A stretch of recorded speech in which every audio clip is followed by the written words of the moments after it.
everyone. I'm Dr. Archana M. Ramteke, Assistant Professor, Chemistry Department in KDK College of Engineering, Nagpur. Today our topic is non-conventional energy sources. This is the topic of Unit 1, Energy 1 in RTMNU syllabus of Material Chemistry. So guys, what exactly are the non-conventional energy sources? They are the sources of energy which are exhaustible and being produced continuously in nature. They are also called as renewable sources of energy. Now, why non-conventional energy sources? Why not conventional? What are the advantages of non-conventional energy sources? As guys, they are the sources available very easily in developing nations and capable in principle of having a significant local, regional or national economic impact. Next is a great scope of research is there in development countries and for the development and scientific utilization. Next is power plant based on renewable do not have any fuel cost and hence negligible running cost is required. As well as renewable have low energy density and more or less there is no pollution or ecological balance problem. So guys, non-conventional energy sources also generate local employability, so it is most generally used, and most importantly it required a low investment. Moving on, there are different non-conventional energy sources. So solar energy, next is wind energy, bioenergy, hydro energy, tidal energy, geothermal energy. This all I am talking about with the syllabus of Material Chemistry, Energy 1, Unit 1. First one energy is solar energy. Let us talk about this energy. This is the energy which is produced by the sunlight and we are utilizing it by the two different routes. First route is solar thermal route and next is solar electric route. So thermal route, it uses the sun's heat to produce hot water or air, cook food, drying materials, etc. Next is photovoltaic route. It uses sun's heat to produce electricity for lighting home and building, running motors, pumps, electric appliances and lighting. So guys, solar energy can be used for various technologies and we know today we are using it for solar cookers, solar hot water systems, solar heaters, solar batteries, solar dryers, solar desalination systems. We use the solar cooker it directs the solar heat into secondary reflector inside the kitchen, which focuses the heat to the bottom of cooking vessel. Also the solar heaters uses solar energy to heat water instead of using gas or electricity. Solar cells are also using for the generation of electricity. Now, what exactly are the advantages of solar energy? It is available almost everywhere. It is abundant, provided electricity to remote areas, reduces electric bills, free of cost, clean and sustainable. Disadvantages are also there, high maintenance cost. The equipments which are required for the utilization of solar energy are very costly and it is used for the part-time. Moving on with the next energy, guys, this is the wind energy.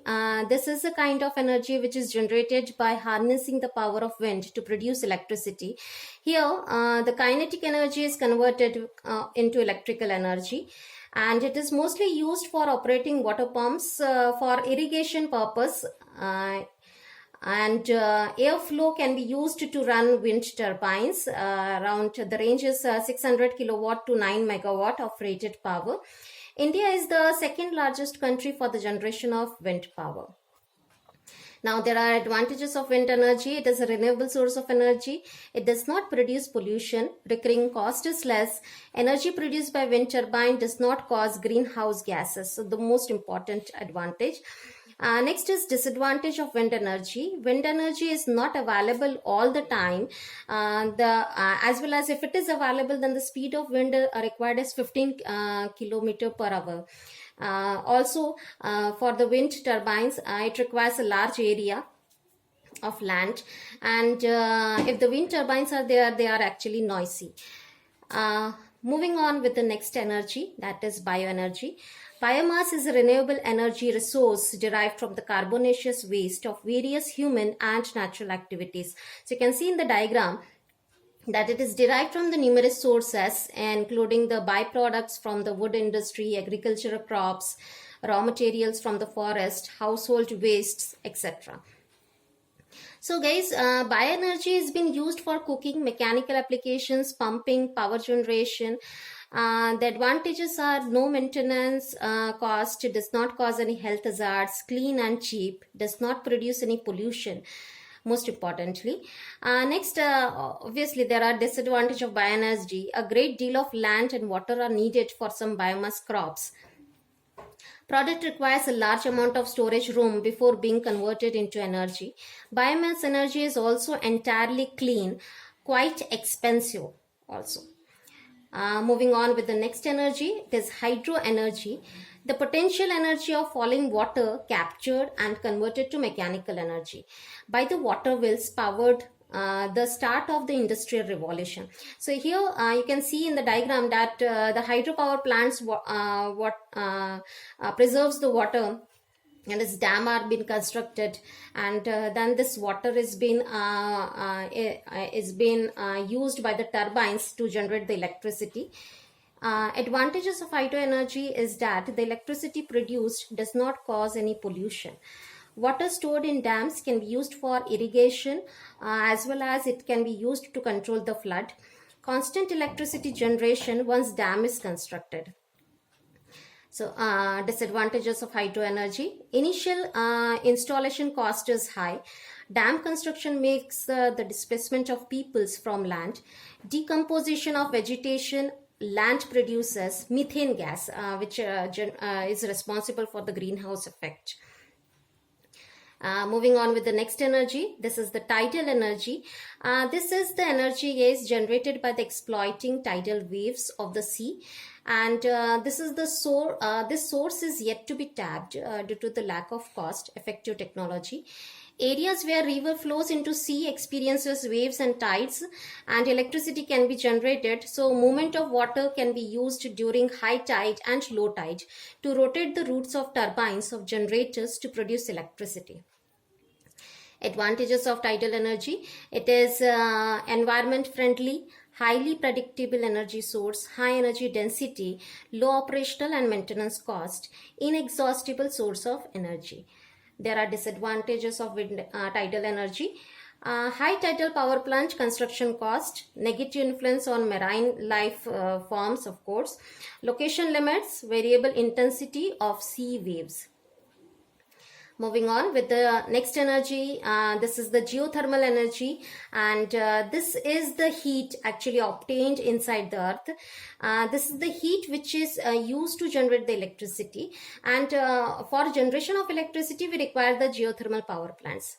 So power plants here are used the steam which is being used to spin the turbines, and then it generates the electricity. So you can see in the diagram it has been shown how it has been generated. So advantages of geothermal energy, that it is clean, it is cheap, does not produce air pollution. The steam is turned into water and put back into earth. It is available everywhere, although only some resources are profitably exploitable. Great for heating and cooling. Even small households can benefit. There are some disadvantages of geothermal energy. One is minor environmental issues associated with geothermal power plant. Also, in extreme cases, it may cause earthquakes. Even upfront costs associated with the geothermal power plants. Obviously, for geothermal power plants, it is location specific. And it is the only sustainable, renewable if the reservoirs are properly managed. So manageable reservoirs are being needed here. So thank you very much.